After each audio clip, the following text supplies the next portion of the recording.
Olá, tudo bem? Seja muito bem-vindo ao canal Doutrina Espírita Amor e Caridade. Eu sou a Michele Machado. E hoje, vamos explorar por que o Brasil é o país com o maior número de adeptos ao Espiritismo no mundo.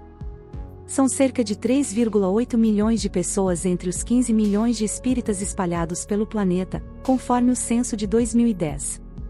Contudo, esses números podem ter crescido, especialmente considerando os simpatizantes, pessoas que acreditam nos princípios, visitam centros em busca de ajuda, mas não se identificam formalmente como espíritas. Mas, afinal, você sabe o que é o Espiritismo?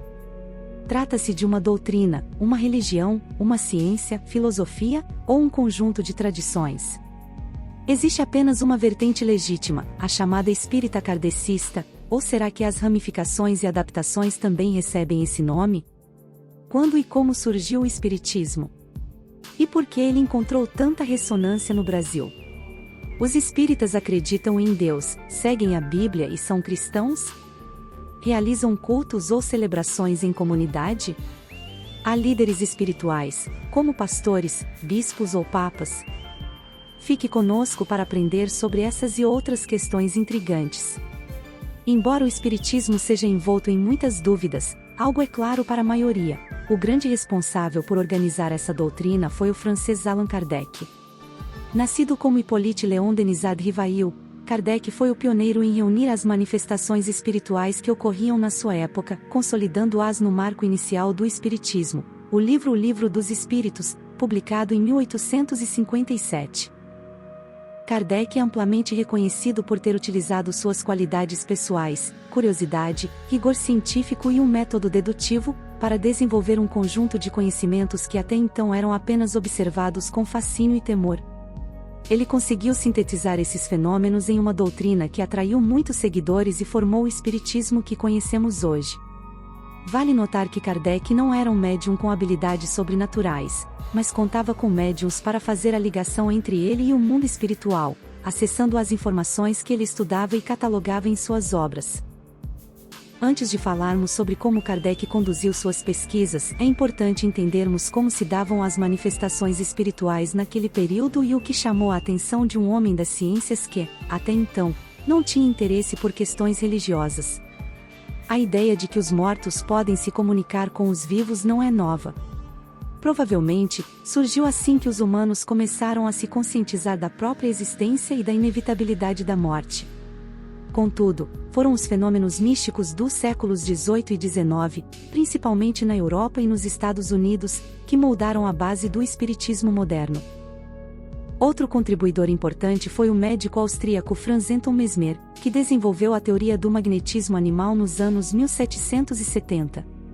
Ele acreditava que a saúde de uma pessoa dependia da circulação de um fluido invisível, que podia ser manipulado para fins medicinais. Suas ideias influenciaram o espiritismo, especialmente no que se refere ao passe espírita. Mesmer também observou que o magnetismo induzia estados alterados de consciência, nos quais as pessoas adquiriam habilidades incomuns, como diagnosticar doenças ou acessar conhecimentos de outras dimensões. Do outro lado do Atlântico, em 1848, no vilarejo de Idesville, Nova York, as irmãs Fox ficaram famosas por supostamente se comunicarem com o espírito através de batidas nas paredes. Esse fenômeno rapidamente chamou a atenção, levando à formação de círculos espirituais e ao que os historiadores chamam de espiritualismo moderno. O sobrenatural passou a ser visto como um aspecto natural da existência, digno de investigação científica.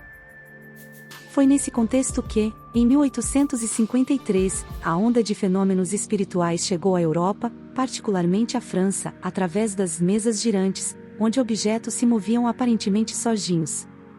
Hippolyte Rivail, um pedagogo francês nascido em 1804, inicialmente cético, começou a investigar esses fenômenos. Ele aplicou rigorosos métodos científicos às observações e, ao perceber que realmente havia algo além das explicações convencionais, passou a estudar os eventos com afinco. A primeira grande descoberta de Rivail foi que os espíritos são almas humanas, não possuindo conhecimento absoluto. Eles também têm limitações e suas comunicações refletem suas próprias experiências e opiniões. A partir disso, Rivail, guiado pelo espírito Zéfiro, que ele acreditava ter sido seu companheiro em vidas passadas, adotou o pseudônimo Allan Kardec e dedicou-se à tarefa de organizar o conhecimento espiritual em obras, como o Livro dos Espíritos. Assim, começou a jornada que transformou Allan Kardec em uma figura central do espiritismo e suas obras em referência para milhões ao redor do mundo. O que são as almas? O que acontece após a morte? São perguntas que todos nós nos fazemos em algum momento. O pesquisador anotava cuidadosamente as respostas e realizava análises comparativas, buscando entender o que poderia ser verdade de acordo com a lógica. Ele também consultava médiuns mais experientes, que já mantinham contato com o mundo espiritual há mais tempo. Além disso, contava com a orientação de seu guia protetor, que o alertava sempre que algo estivesse errado, garantindo que o conteúdo fosse o mais fiel possível. Com todas essas fontes de informação, em meados de 1857, Hipólito Léon Denisard Rivail já havia acumulado um extenso volume de dados sobre o mundo espiritual. Inicialmente, seu objetivo era manter o conteúdo para suas investigações pessoais, mas, percebendo o potencial de ajudar outras pessoas, decidiu publicá-lo em forma de livro.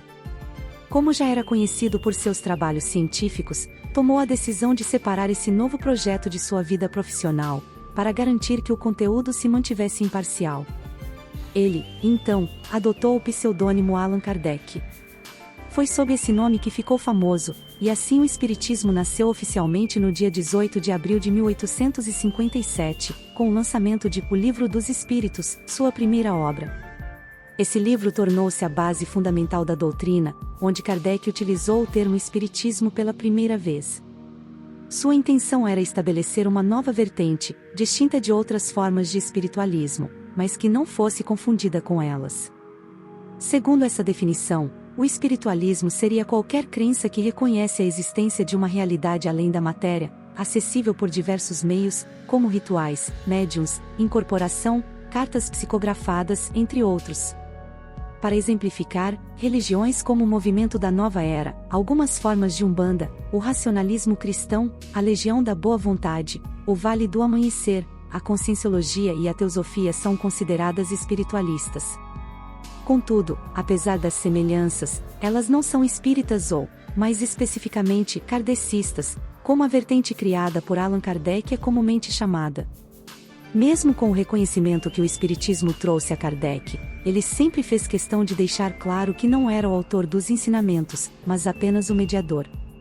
Em 1858, ele publicou uma versão ampliada de seu primeiro livro, dobrando o número de perguntas da edição original.